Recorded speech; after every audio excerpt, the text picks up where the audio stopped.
He had his gun, so he just swung it open. I start to notice that, the atmosphere feels a little bit weird. First thing he seen was this 6.5 foot tall, broad shoulder, dark hair. That freaked him out. We hadn't talked to her about like life and death and what any of that means. She's 3 years old, So we turned around. Suddenly there's a whole tree falling across the road. And she was describing to us that, there was a deceased person that she could see visually. You're listening to Cryptid Clues, where we tackle the ever-expanding history and mystery of monsters and supernatural madness every Monday. You can find us at CryptidClues.ca for more information, or even check out exclusive content and support us at patreon.com/CryptidClues. Hello, ladies and gentlemen. Welcome back to another episode of Cryptid Clues. I am your host, Taylor, and my gosh, we got a treat of an episode today. Now, these episodes are particularly my favorite because of the real-life revelations that can, I guess in my own humble opinion, be applied to understanding Bigfoot. So in a few past episodes with Reuben, we've covered and discussed mannerisms within real ape populations. So for example, knocking on roots of trees to create sounds that were recognizable amongst others of their species. That's a very recent discovery. Cohabitation, body decay, dialect, and much more that all have that baseline foothold in reality because we like to attach some degree of scientific notions with that to the unknown, like Sasquatch. Now, of course, science is always changing, and dare I say evolving, which brings us to our latest discovery. However, before we get into that, a couple of plugs. You can find us on our website, CryptidClues.ca, our social media channels, X, YouTube, Facebook, and Patreon. And if you wish to contact us directly, you can do so through email at cryptidclues@gmail.com. So, without further ado, this discovery takes us to the country of Indonesia. Now, it's rich in tourist attractions, beaches, volcanoes, temples, and museums. Buried deeply in history and culture. It's quite a place to be. It's beautiful there. And also, it's immensely abundant in natural resources. While it's home to humans, elephants, tigers, rhinos, even Komodo dragons, there is one local population of exceptional intrigue: orangutans. Now, earlier this month, May 2024 to be specific, news stations were reporting on this incredible observation, where an orangutan is seen using medicinal plants to treat its own injury. It's believed that this case is the first instance in human history ever recorded where an animal is observed self-medicating its wound with medicinal leaves. And if you're unfamiliar with orangutans, we'll just explore them a little bit here. So the meaning behind their name refers to man of the forest.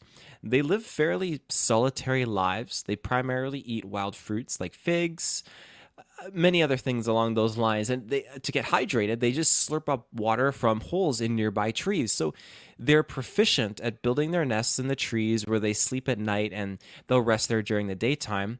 The males can reach up to around 200 pounds, and just like the females, they're covered in orangish hair throughout their entire body. But regarding the weight is quite impressive for residing mostly up in the treetops. Now, if we look back 100 years ago, more than 200,000 orangutans were found out in the wild, but sadly, due to agricultural changes, an estimated 100,000 remain. Now, there are three different types: the Bornean, Sumatran orangutans, and those reside in different areas. The third species of orangutan was actually discovered in 2017, and it is declared the most endangered of all the great apes, with no more than 800 left alive on planet Earth. So, getting back to the topic at hand, we have this lone Sumatran orangutan. He's minding his own business when suddenly he began chewing on the leaves and stem of a plant called akar kunung, which is known as an anti-inflammatory and antibacterial plant that is also prominently used locally to treat malaria and diabetes. So the research team that was responsible for this discovery was positioned in Gunung Lesurp National Park. And now this famous orangutan, which is called Racus, was seen chewing on this vegetation, chewing on it enough, actually, that it became more like a paste, to which he'd spit it out and he would apply it to an open wound that was exposed on his face. Now, the research team was in complete awe, and after continued examination post-plant application, the wound eventually started to close up and heal nicely within the month. A quick cut explanation by scientists states that this behavior could stem from a common ancestor that both humans and great apes share. And I quote, "They are our closest relatives." And this again points towards the similarities we share with them. We are more similar than we are different. End quote. And that is from biologist Dr. Isabella Lammer from the Max Planck Institute in Germany. Now, Rackus spent just under 10 minutes consistently applying this vegetation onto his open wound. While feeding on the plants for over half an hour, he made sure his open wound was just completely covered in this medicinal vegetation.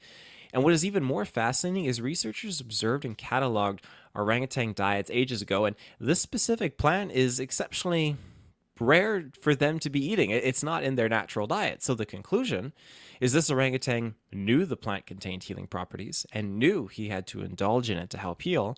That, coupled with an increase in resting periods, led us to deduce that an extended down period was an attempt to recuperate and speed up the healing process. It's worth noting that back in the 1960s, Jane Goodall had witnessed leaves in the feces of chimpanzees and other great apes indicating that they would swallow leaves with medicinal properties, but it was limited knowledge back then. So what makes this different, as we mentioned prior, is that it's the first observed scenario in the wild where the plant is applied to a wound by the animal itself.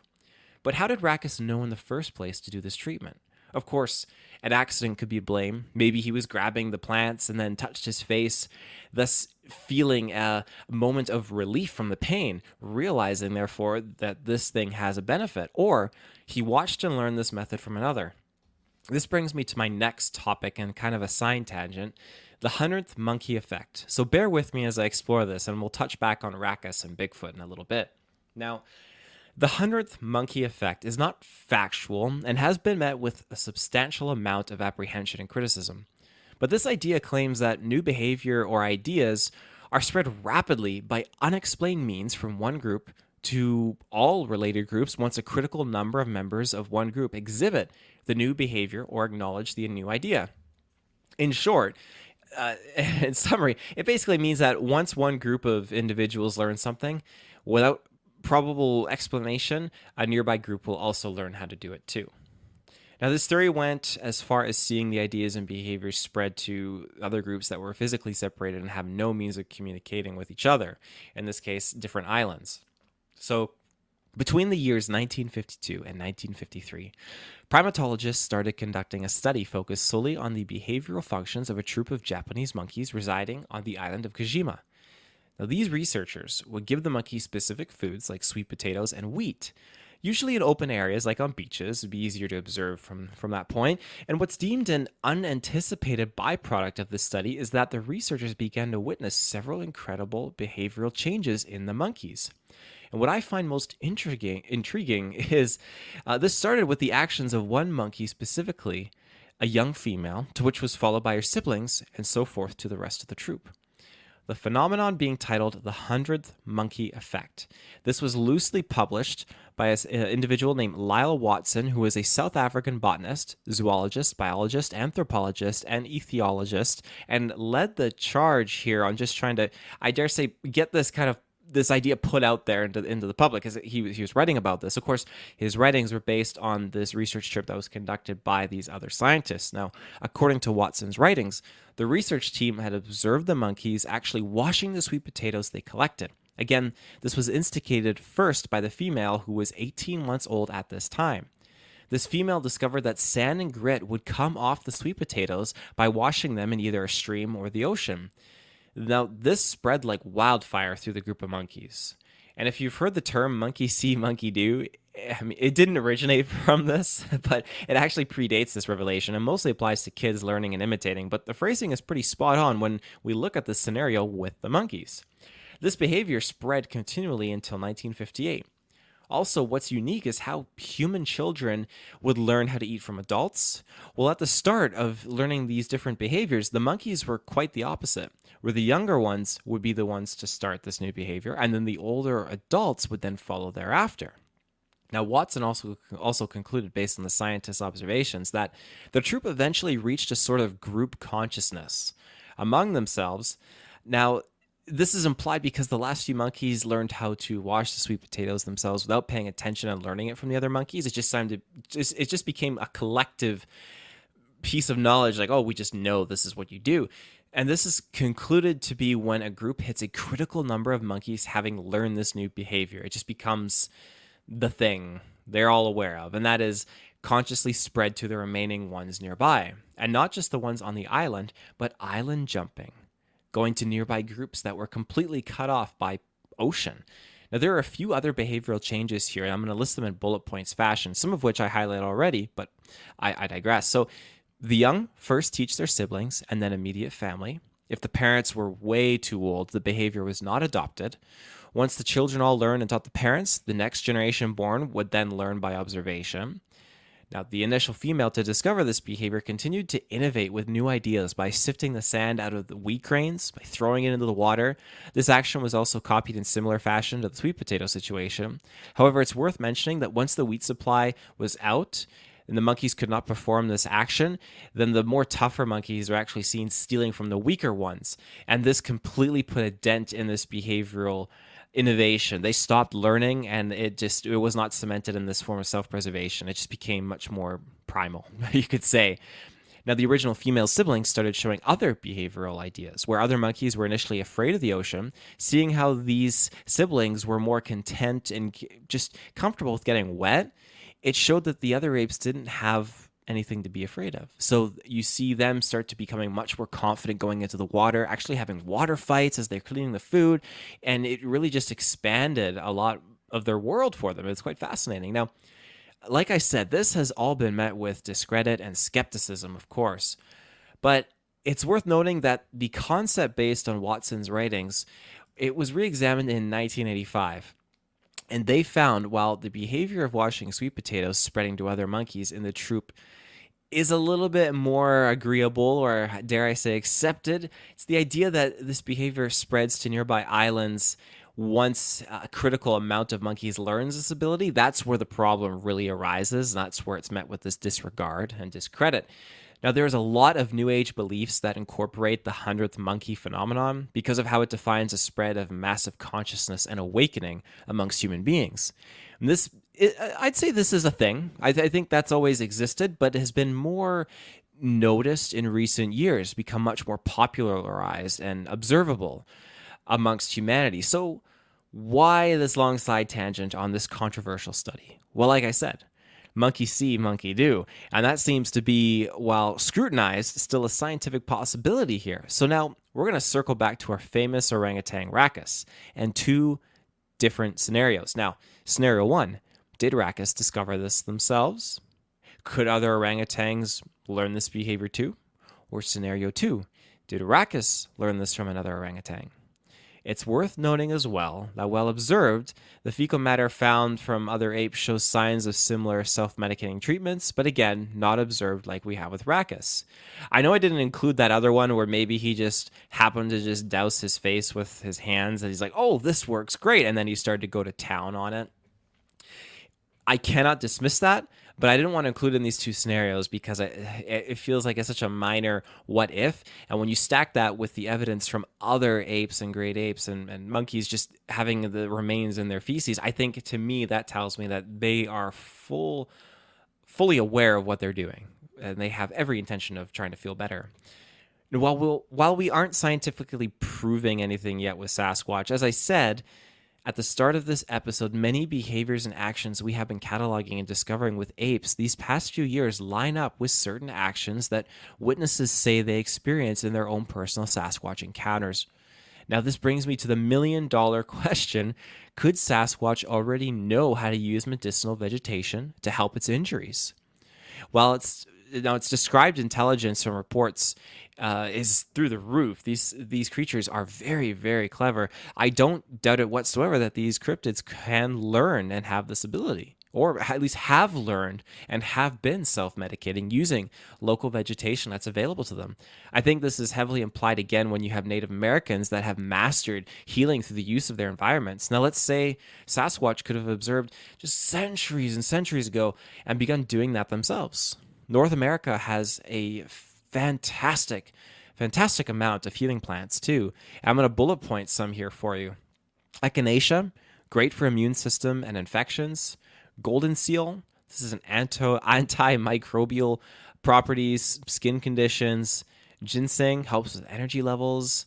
Mullein helps with coughs and bronchitis. Yarrow, which is an anti-inflammatory and antiseptic properties as well. St. John's wort soothes burns and wounds. Valerian help with anxiety and insomnia. Chamomile helps with digestive issues. Black cohosh helps with mood swings, and lemon balm helps with anxiety and promotes relaxation. And this is just a small list out of a vast amount that are available in North America. There's many more types all across the country. So I guess, dare I say continent, actually, not country, that's just limited to Canada. So if Bigfoot were to thrive in the Pacific Northwest and its surrounding environments, there's no shortage of free medicine to help it live in a safe and healthy, good environment. So I'm curious what you think. Let me know in the comments if I based this orangutan's actions in a possible realm of realistic, scientifically factual-based Sasquatch tie-ins. I don't know. If you think that there is a probability that Sasquatch is capable of medicating itself like this, let me know. I'd be happy to hear what your thoughts are on it. Because to me, I have to remember, my thoughts are my own. You have your thoughts. And I hope this information definitely serves you and allows you to form your own opinion on what you think. That's why I want to hear your thoughts. But if I was to be bold on my case, I'd say that with this discovery of this orangutan racus, understanding the benefits of conducting this plant, conducting is not really the right word, executing this plant and wiping it all over his wound and whatnot, I think that there is just a foothold of reality right there, that these Bigfoot running around, they would do the same thing. That's where I stand. Now, in closing, we can't mention Sasquatch and not bring up an encounter. It's the Cryptid Clues. I mean, come on. Now, while this isn't a Sasquatch labeled report, it's reported in Australia as being a yowie. Now, if you are unfamiliar with that, it is basically the Australian version of Bigfoot. So this individual resides near a reported yowie hotspot along the east coast of Australia. This individual spends quite a bit of time outdoors, camping, fishing, hiking. They love to be outside, and multiple times when they've been out camping in the Blue Mountain region, they've just had strong periods of being watched, hearing very peculiar sounds, and even finding weirdly placed things, usually after going on hikes and whatnot, and kind of just, I thought it was really, really fascinating how they were telling me that they would kind of shut down while they're out in the woods, and they would just really let their mind sort of wander and just kind of connect to the environment around them, and things would happen when they would do that. Now, of course, there's been no official sightings as of yet for this individual, but the experiences are very strong. And these experiences, though devoid of having any nearby human activity, they're very isolated and remote. And this hasn't stopped this individual from going into more hotspots with their wife. And on this one very recent occasion, something happened. They decided to hike to a remote trail deep in the bush, with the nearest public road being a good 20 kilometers away. Now, the entire hike had been accompanied by what sounded like distant chatter, and it was almost like an adolescent laughter, a very heavy, deep one, as they described it. 2 hours into the hike, they chose to just turn around, head back to their vehicle, when immediately a loud tree knock went off nearby. It was just so loud it made them stop in their tracks, they said. So the deduction was that this was an alert to others nearby that they were now turning back. So the gentleman decided to kind of play around a game here with his wife. And his wife, neither of them really were believing in the yowie. The wife definitely was much more apprehensive on believing it, but was aware of the lore and the history because of the husband's interest. So she played along with him, and he basically said, okay, let's, instead of walking, turn around and keep going. After 5 steps, another knock went off. And what's important here is that the trees surrounding them were just completely dense. No line of sight into the bush beyond 10 meters of what's in front of them. It was just thick. And the knocks, every time one would go off, it was getting closer. After that second instance, though, they noticed bird noises, insect noises. It stopped. Things were eerily quiet. That's when they decided, okay, no more messing around. It's time to go back to the vehicle. So they turned around one last time to head back, and after 3 steps, they heard a very loud and very close, deep sound. And I quote, "Louder than anything I have heard in the bush." That's what the gentleman stated, end quote. Now, almost as if a tree was being uprooted and broken in half, they said. This is with no wind nearby, so keep that in mind. They realized it was not a coincidence either because these sounds were timing spot on with their movements. And I quote, "I got the distinct message that we should stop playing games. You know we are here, and that you should leave now." End quote. Now, there are a few other instances here that really resonate with some Sasquatch encounters, gifts, mind speak, and much more, but just the initial vibes here that, okay, they don't like the games, we don't like what you're doing, you need to leave.